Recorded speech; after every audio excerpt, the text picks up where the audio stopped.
What's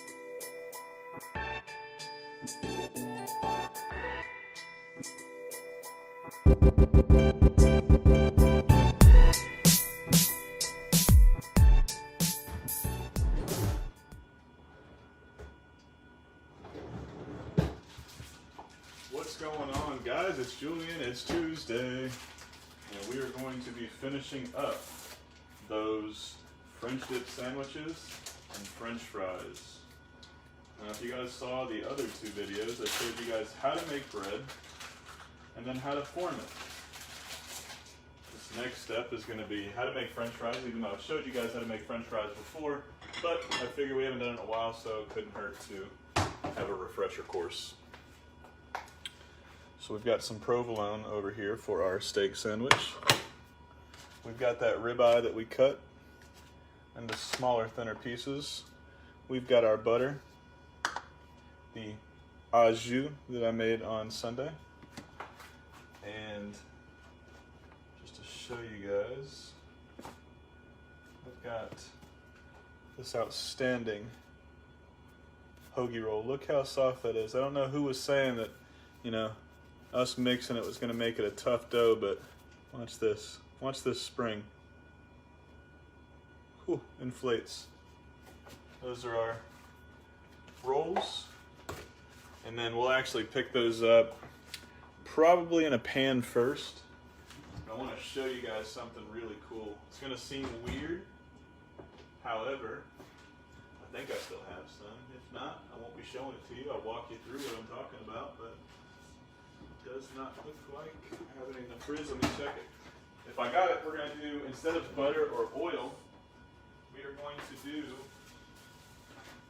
a nice mayo sear on our bread. Sounds weird, but mayo has a lot of fat because all it really is oil and egg yolks. Blend it together and you get mayo.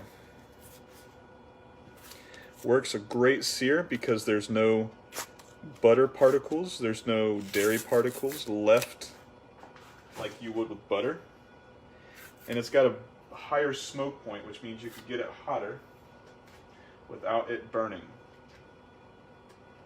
It's very great. I usually use it on the undersides of my, or the tops and bottoms of my grilled cheeses. So like I said, show you guys one more time. Look at that soft ass dough, that bread that we made, right? So let me just break you over here real quick so you guys can see what I'm doing, so I'm not off the camera and people get upset, right? So we've got our bread. So I just like making a little incision and then going this way and going that way till we get it open. Look at that. Right. Outstanding bread. And like I said, the reason I like using the mayo for it, higher smoke point, better sear, nice color all around. And you don't have to sear it, but I think it holds up a little bit better because you are going to be taking a lot, you're going to be dunking this sandwich into the au jus. That's the whole point behind a French dip. Right? So like I said, I like taking the mayo, spread it on there nice and thin, and then we'll sear this off so it gives it a nice crunch. You don't have to do it, but like I said, I think it just holds up a little bit better this way. Right? So while we're waiting on that to heat up, showed you guys the little tool that I have. You can get them at Walmart, get them anywhere really. And they are just these little dicers. They're down the kitchen gadget aisle. And then they've got bigger and smaller ones depending on your size. And it helps cut them all in the same shape. It makes them all uniform and stuff. Right. So I've told you guys before, we cook our fries twice. Once at a low heat, almost like our fried chicken. It's called blanching. This allows the inside of the potato to cook all the way through and not burn, because if you do it too high, of a heat, so like 325, 350. It'll cook the outside, but you'll still have a raw potato on the inside. So I like dropping these in the oil. 300 degrees is a good number. You can go a little bit lower if you'd like. With 300 degrees, it's probably about 4 to 5 minutes, and then we'd be pulling it up in order for it to drain off all that grease. We're going to do one piece by one piece so I can get a really good sear on it. Plus we've got, like I said, 4 minutes plus another 4 minutes once the French fries go down and for the second time, and for the second time it's at a higher temperature. We'll actually go 350 to get a real nice crispy fry. So, like I said, I'm not sure. Goddamn CIA listening again. That's Alexa right there. So, but like I said, you don't have to toast it, but I think it holds up better because we're going to be dipping, and that's the au jus, like I said, and that's just reduced beef stock that we've thrown in aromatics. I'm actually going to heat it up so we can have it hot while we're dipping it in. We're also going to pick it up in the pan, the meat, that way as well. So, all right, gets it nice and crispy. All right, we'll look at our fries. So, it's not the more glamorous part. This is a little bit what it is. What's going on, Don? I see Joel, Shelly. I'll be watching the mail for my sandwich. If I could send these things out right now, I would. This bread is outstanding. Great, great dough. Bread is amazing. Stella, thank you. This mayo turned out pretty good. I don't know if that was you trying to make a pun or not, Larry. May or may not. May or not. Maybe that's what you were going for. So, like I said, it'll get a nice sear once this pan starts heating up. Real nice golden brown. Then we'll pop our other piece in there. And then we'll start picking up this ribeye. Now I left some of it pretty thick because I want the fat to heat up and release a lot of its flavor, but I also want it to have some kind of texture. I don't want it just eating, thin pieces and everything like that. So I like some kind of, texture from the meat in there. I like pushing down just ever so slightly. That way it's connecting with the pan and getting a nice sear.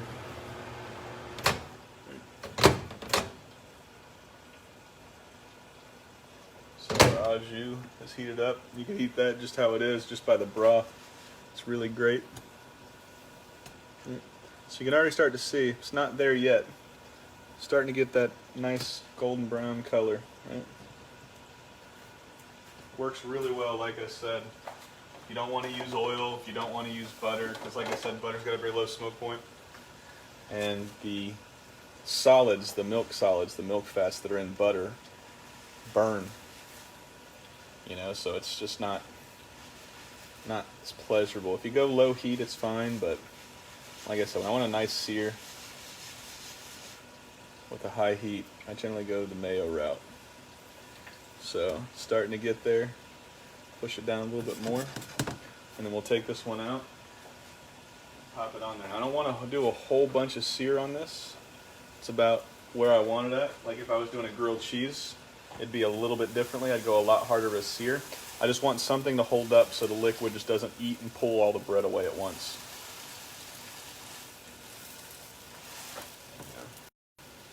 You want to give it some chance of this delicious broth, this au jus. Alright, you want some kind of hope. What's everybody making for dinner? Oh, I see bread and vines. I don't know if you got to see the bread earlier, but these were our hoagie rolls that we made. Look at that spring. Right? They just jumped in, but bread and vines, if they're still watching, that's the guy that I was telling you about earlier. Those are the guys that sent me my sourdough starter. This is not this. This is a different bread, so I'm working the starter now. I'm on day 2. Can't wait to start eating it. And I used to not really care. See that sear? I used to not really care for sourdough. It was always my wife's favorite bread. And I'm more of a rye fan myself.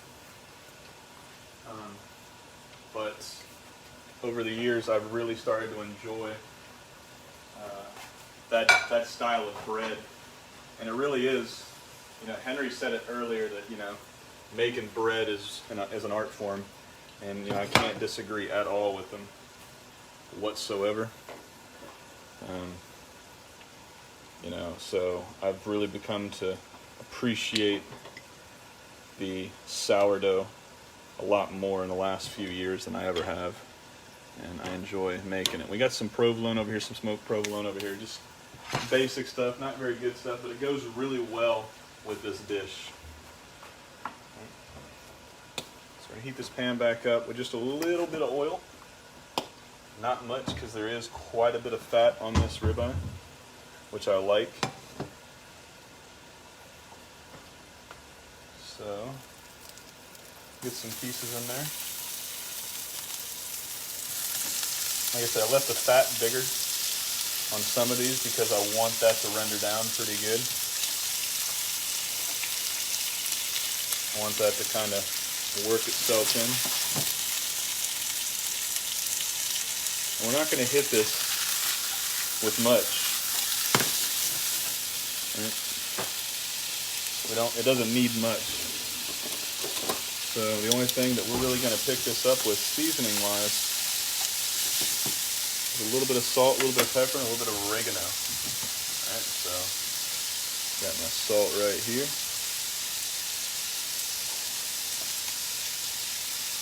And another reason I left the fat in there as well is because fat holds flavor a lot better than the actual protein portion does.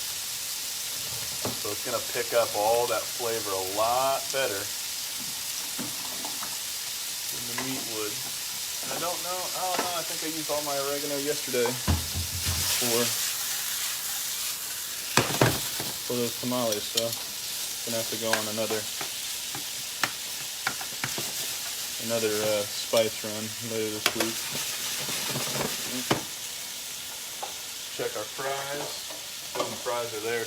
Show you guys what you should be looking for when you're double frying fries. This is the color you're looking for. And you can see it's at 300, so we're actually going to rock that temperature all the way to 350. This is the color you're looking for whenever you double fry fries. All right, that initial cook is to cook the inside, and it will cook a lot of the outside as well. But when you allow it to come up to temperature and you allow this oil to drain, it it pushes all that oil out, so you get a very dry potato when it goes back in. And with a second higher temperature fry, it's frying the outside, it's cooking the outside a lot harder. Let's go ahead and try a piece of this meat. Scientific purposes, and make sure we don't need anything. We need a little bit of salt.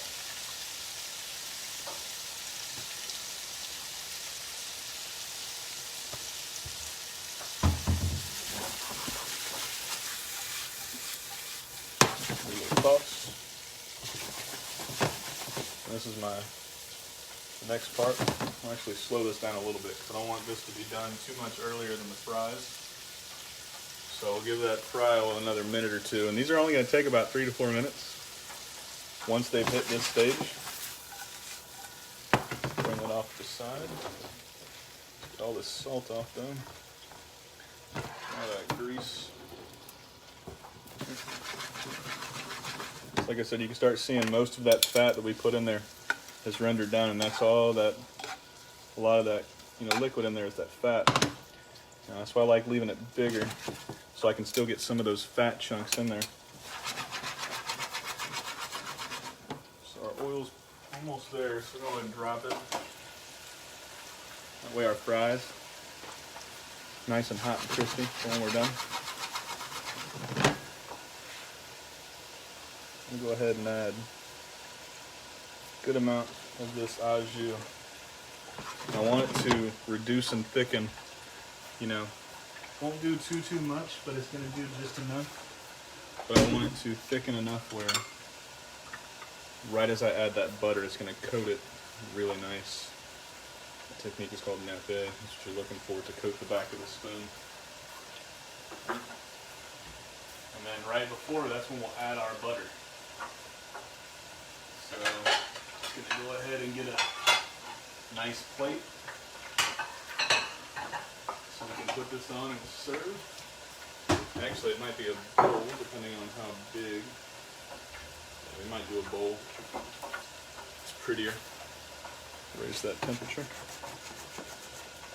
And you know what? Since I don't have any oregano here, how about we do just a little bit of garlic powder, right? Not much, just to give it enough to say, oh man, what's that? That's garlic. Right. A little bit of sherry, vinegar, the most underutilized vinegar out there. And give it a nice little, nice little cut. We're just waiting on this to start reducing. We'll add our butter, we'll add our cheese, and we'll call it a day. Go ahead and check on our French fries. Coming along real well. So let me see if we got any questions. See, Sally's watching, Sean's watching. Hoagies are beautiful. Thank you, I appreciate that. I don't know if Hubie's still watching. Ah, I see Larry was trying his go at a mayo pun. But what are you guys cooking? And you guys saw 3 videos today what I was doing, French dips. And this is, like I said, leftovers. I wanted to show you guys this, Try another piece of this ribeye, scientific purposes. And what you guys don't throw away anything. You can take this. I just wanted a French dip because I haven't had one in a long time.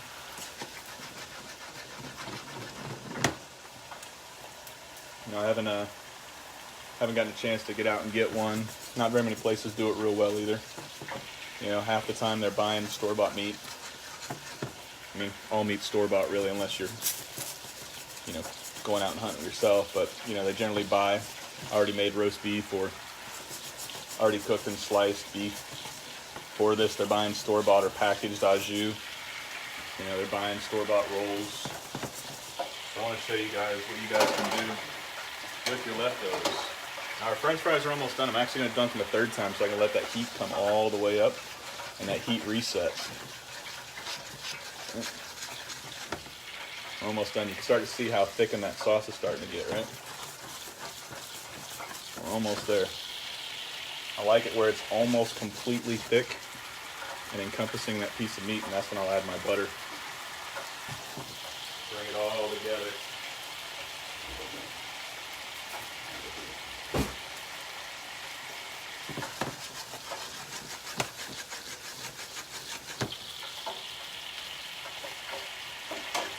Drop those fries one more time, and all we're going to toss those fries in is a little bit of salt and a little bit of pepper.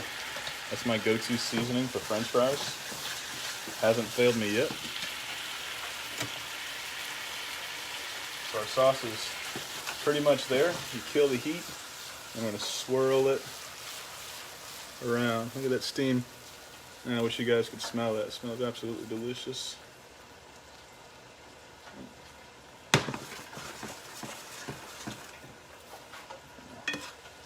Spin that around. Getting that butter nice and melted. Like I said, as it continues to thicken and reduce, it's going to hug that meat really, really, really nice.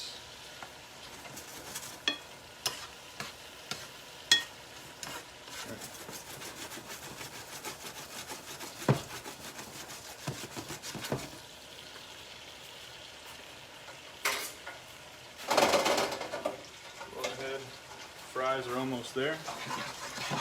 My wife likes them really, really crispy. Almost to like a potato chip level crunch. So we'll let those go. We've got our nice toasted bun that we use with mayo.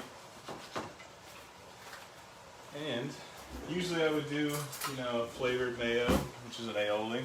A lot of places, or the place I used to work at, we would do something similar to this, and then we would use a horseradish aioli, which is just horseradish, infused mayo. I don't put much on there because I don't want anything to really be taken away from that ground beef. All right, so I like taking 2 slices of that provolone. One on the top, one on the bottom.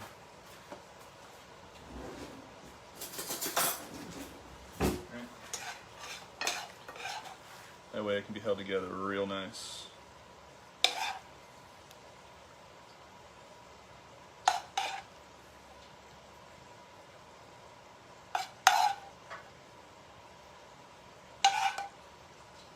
Get a couple pieces of that fat in there too. Right. And then all of this pan sauce right here, we'll shake it back so it emulsifies a little bit more. Yeah. All that in the bottom, right? That right over top. Try another piece for scientific purposes.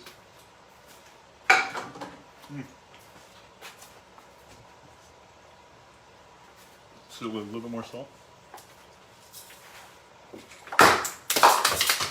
Hot damn, guys. The pepper grinder fell all over the place. That's all right. Goddamn gnats are in here today. Take this bad boy.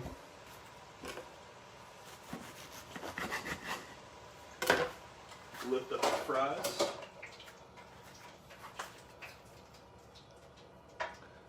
Look at that. Big old prime rib surprise.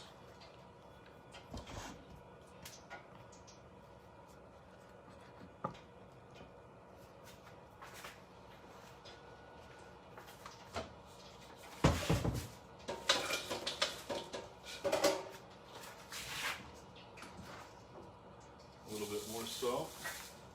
A little bit more pepper.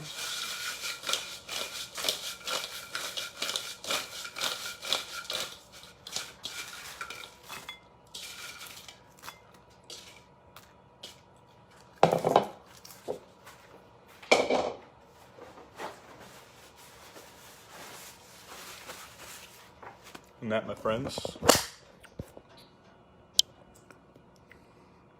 is our French fries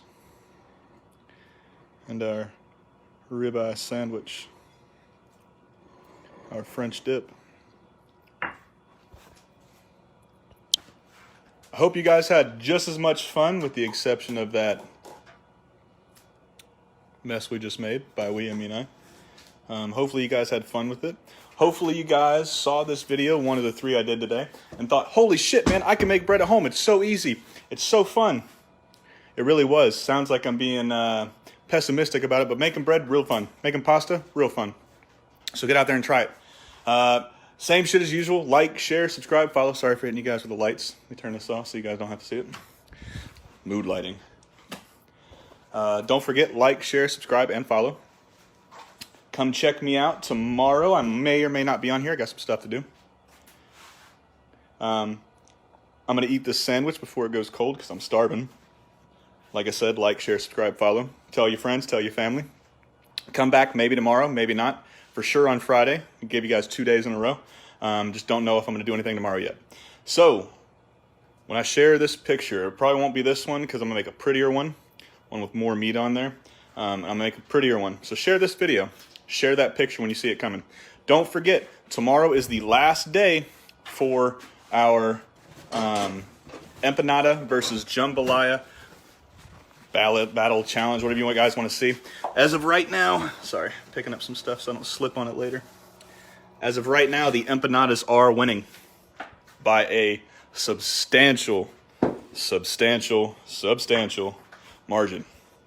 So, if you guys don't want empanadas to win, I'm hoping they do, because I really like empanadas. I like a jambalaya too, but empanadas are delicious. I'm going to do 3 different ones. 3. I'm going to do a braised beef one, so like a short rib.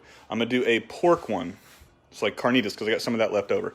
And I'm going to do a ground beef one, and that one's going to be a green olive, ground beef, potato. I'm not sure. I think that might be like a Venezuelan or Colombian style empanada. Not 100% sure, but that's what I'm going to be doing on Friday. For sure I'm going to make some rice. For sure I'm going to make some black refried beans. And we're going to have maduros. trying to enunciate a little bit better with some of the Spanish words, which is a sweet fried plantain. So much better. Sorry if anybody's Puerto Rican and thinks tostones are the greatest. Maduros are so much better than tostones. The sweet plantain, deep fried, way better, way better, way better. Sorry guys, just the truth. So thank you again. Please share the video and please share the photo. I'll see you guys at the latest on Friday. Bye-bye.